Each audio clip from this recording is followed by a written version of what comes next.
Praise the lord. దేవుని పరిశుద్ధ నామమునకు మహిమ కలుగును గాక. మరొక ఉదయకాలన్న ఈ కేర్ అండ్ కన్సర్న్ దేవుని మాట అనే ఈ ఆధ్యాత్మిక కార్యక్రమానికి ప్రేమతో మీ అందరికీ స్వాగతము పలుకుతున్నాము. మీ అందరికీ ఉదయకాలపు శుభములు మరియు దైవాశిస్సులు తెలియజేసుకుంటున్నాను.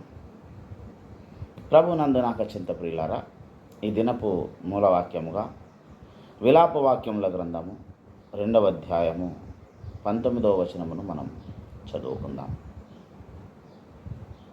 నీవు లేచి రేయి మొదటి జామున మొరపెట్టుము, నీళ్లు కుమ్మరించినట్లు ప్రభు సన్నిధిని నీ హృదయమును కుమ్మరించుము. నీ పిల్లల ప్రాణము కొరకు నీ చేతులు ఆయన తట్టు ఎత్తుము. ప్రతి వీధి మొగను ఆకలిగొని వారు మూర్చిల్లుచున్నారు. క్రీస్తల చిన్న మాట ప్రార్థన చేసుకుందాం. సర్వాధికారి మా ప్రియ పరలోకపు తండ్రి యేసురాజా, నీకు వందనాలు. విన్న వాక్యంను సైతాన్ని ఎత్తుకోకుండా నీరు కట్టి ఫలింపచేయండి.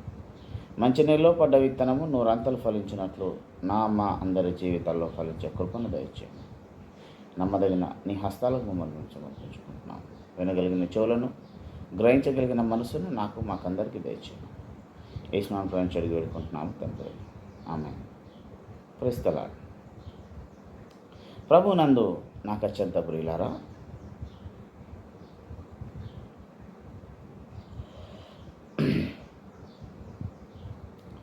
చదవబడిన వాక్య భాగంలో ఇర్మియా భక్తుడు మాట్లాడుతున్నాడు. ఇర్మియా భక్తుని ద్వారా దేవుడు మాట్లాడిస్తున్నటువంటి మాట ఏంటంటే, నీవు లేచి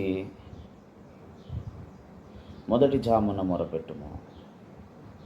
అంటే ప్రాతకాలమున, ఎర్లీ మార్నింగ్ 4, 5, 3.5 ఆ టైంలో మొరపెట్టుము అని మాట్లాడుతున్నాడు. వేకువజామున, ఉదయకాలమున, ఎర్లీ మార్నింగ్.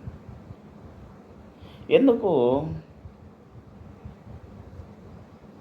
ఆ కాలంలోనే, ఆ సమయంలోనే మొరపెట్టాలని భక్తుడు సూచిస్తున్నాడు మనకు. ప్రియులారా, మనిషి జీవితము నానా రకాల సమస్యలతో, నానా రకాల ఆలోచనలతో ఉంటుంది. ఈ నానా రకాల సమస్యలు, నానా రకాల ఆలోచనలు మనిషి ఏకాగ్రతను భగ్నం చేస్తాయి. మనకున్న అనేక సమస్యలు, అనేక ఆలోచనలు మనల్ని దూరం చేసే పరిస్థితి మనకు కనబడుతుంది. దేనికి దూరం చేస్తాయి? దేవుని మీద ఏకాగ్రతకు మనల్ని దూరం చేసే పరిస్థితి ఉంది.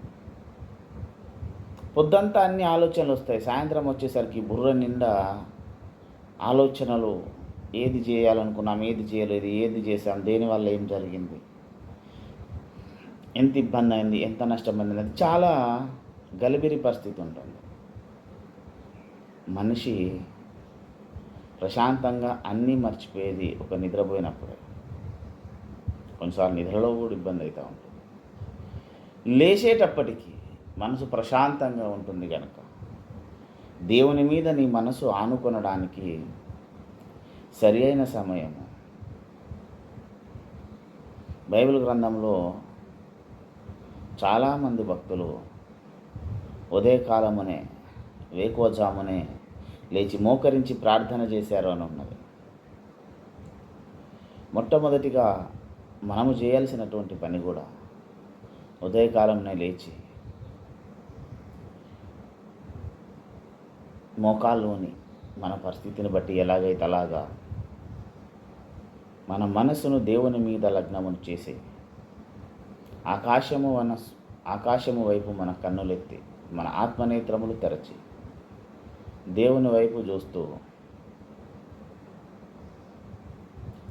మన కార్యక్రమాలను, మన ప్రార్థనా అంశాలను దేవుడి సన్నిధిలో పెట్టాలి. మనం రోజెన్నో సమస్యలతో ఉంటున్నాం. ప్రతి సమస్యకు సమాధానం కావాలి. సమాధానం లేని ప్రశ్నలు ఎన్నో ఉన్నాయి. సాల్వ్ కానీ పరిష్కరించబడని సమస్యలు ఎన్నో ఉన్నాయి. మన జీవితంలో ఎన్నో ఇబ్బందులు ఉన్నాయి. వాటన్నింటి కొరకు దేవుని సన్నిధిలోనికి వెళ్ళాలని ఆజ్ఞాపిస్తున్నాడు. ఎలాగనట? నీళ్లు కుమ్మరించినట్లుగా. అన్ని నీళ్లు మోసేవాడు ఏం చేస్తాడంటే, ఒక దగ్గర నుంచి ఎత్తుకొచ్చి ఇక్కడ డంప్ చేయడానికి, నిల్వ చేసుకోవడానికి, అందులో కొన్ని ఉంచుకోడు. ప్రతి చివరి బొట్టు వరకు ఇంకొక పెద్ద దాంట్లో పోసుకుంటాడు. ఒక్క చుక్క కూడా లేకుండా కుమ్మరిస్తాడు. అలాగనే మన హృదయంలో ఉన్న వేదన,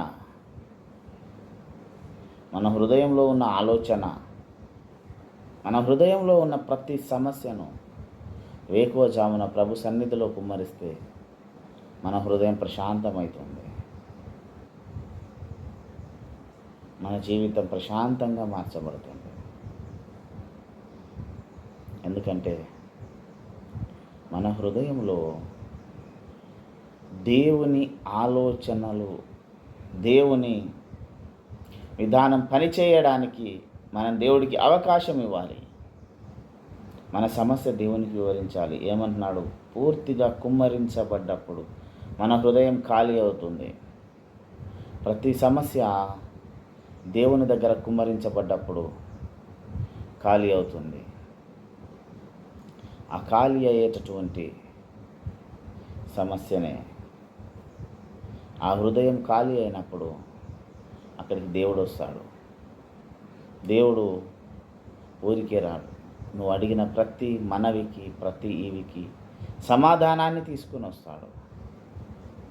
ఆ సమాధానమే ఈరోజు దేవుడు అడుగుతున్నాడు. నీకు ఆ సమాధానం కావాలంటే నీ హృదయం కుమ్మరించబడాలి. ఎందుకట అంటే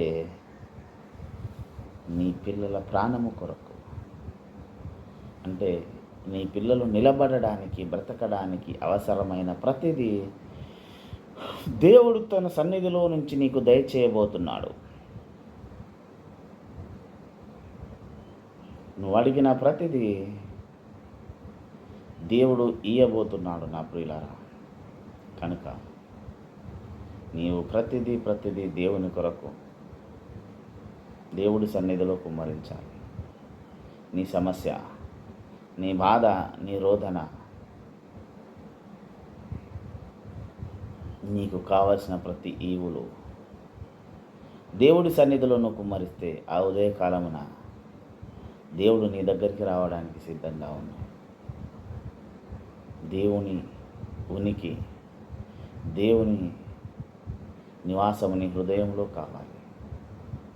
కానీ మనిషి హృదయంలో ప్రస్తుత సమాజంలో చాలా సమస్యలతో నింపుకొని, చాలా వేదనలతో, అక్కర్రాని వాటన్నింటి మీద మనం ఆశ కలిగి ఉన్నాం. ఆ అక్కర్రాని అనేకమును మనము దూరం చేయాలి. దేవుడి సన్నిధిలో కుమ్మరించాలి. అవి మన నుంచి వెళ్ళిపోతాయని నేను చెప్పట్లేదు. సమస్యలు ఎప్పుడు మనల్ని విడిపోవు. కానీ ఆ ఉదయకాలమున దేవుడి సన్నిధిలో మనం కుమ్మరించినప్పుడు మనం కొంత ఫ్రీ అవుతాం. మనము కొంత దేవునికి దగ్గరగా వెళ్తాం. ఒంటరిగా ఉండి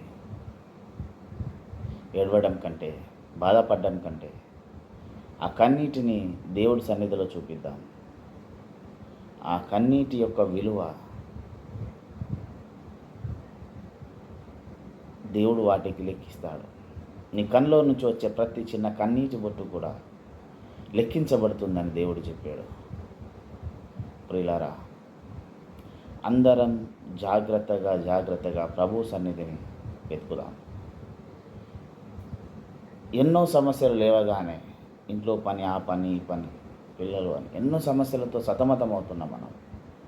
రోజు ఉదయకాలమున ఒక 10 నిమిషాలు, ఒక అర్ధ గంట దేవుని కొరకు కేటాయిస్తాం. అది దేవుని కొరకు కూడా కాదు, మన కొరకు మనమే, మన సమస్యల నుంచి విడుదల కొరకు మనమే ప్రకటించుకోవలసినటువంటి విషయం. కనుక తోడైందా దేవుని ఆత్మ మనకు తోడయునులాగున మనం దేవునితో ఏకీభవించి దేవుడి సన్నిధిని మనం మనల్ని మనము కుమ్మరించుకొని మన మనస్సును, మన ఆవేదనను దేవుడి సన్నిధిలో కుమ్మరించి ప్రతి ఉదయకాలమున నూతన ఉత్సాహముతో, నూతన ఆశీర్వాదముతో దేవుడి సన్నిధి వైపు అడుగులేద్దాం. ప్రభు మనలందరినీ దీవించునుగాక. ఆమె ప్రార్థన చేసుకుందాం. సర్వాధికారి అయిన మా తండ్రి, నీకు వందనాలు. మా జీవితంలో జరుగుతున్న అనేక సమస్యలు, అనేక పోరాటాలతో మా జీవితాలు ఉక్కిరిబుక్కిరైపోయాయి. ప్రభా, ప్రతి ఉదయమున నీ సన్నిధిలో మా హృదయము నీళ్ళ వల్లే కుమ్మరింపబడి మా ప్రతి సమస్యకు నీ నుంచి సమాధానము పొందుకునే అవకాశము, సమయము మాలో అందరికీ కేటాయించండి. మాకున్న సమస్యల రీత్యా, అలసిపోయిన జీవితాల రీత్యా, అలసిపోయిన మనసు రీత్యా మేమేమీ చేయలేకపోతున్నాం. కానీ నీవు మాకు దయచేయి. నమ్మదగిన నీ హస్తాలకు మమ్మల్ని మేము సమర్పించుకుంటాం. నువ్వే తోడైంది, కాపాడాలి. విన్న వాక్యము సైతాన్ని ఎత్తుకుపోకుండా నీరు కట్టి ఫలింపచేయాలి. మంచి నీళ్ళలో పడ్డ విత్తనం నూరంతలు ఫలించినట్లు మా అందరి జీవితాల్లో ఫలించే కృపను దయచేయాలి. ఏసునామమున ప్రార్థించి అడిగి వేడుకుంటున్నాము తండ్రి. ఆమేన్. మన తండ్రి అయిన పరమ ప్రేమ, రక్షకుడైన యేసునాథుని కృప, పరిశుద్ధాత్మ దేవుని శాశ్వత ఆశీర్వాదం సన్నిధి ఇది మొదలుకొని క్రీస్తు రెండో రాకడ పర్యంతం వరకు మనందరి జీవితాలకు మెండుగా తోడైనగాక. ఆమేన్. యేసు రక్తమే చేయము, శిలువ రక్తమే చేయము, ప్రవేశ నామమునకు సంపూర్ణ విజయం కలుగునుగాక.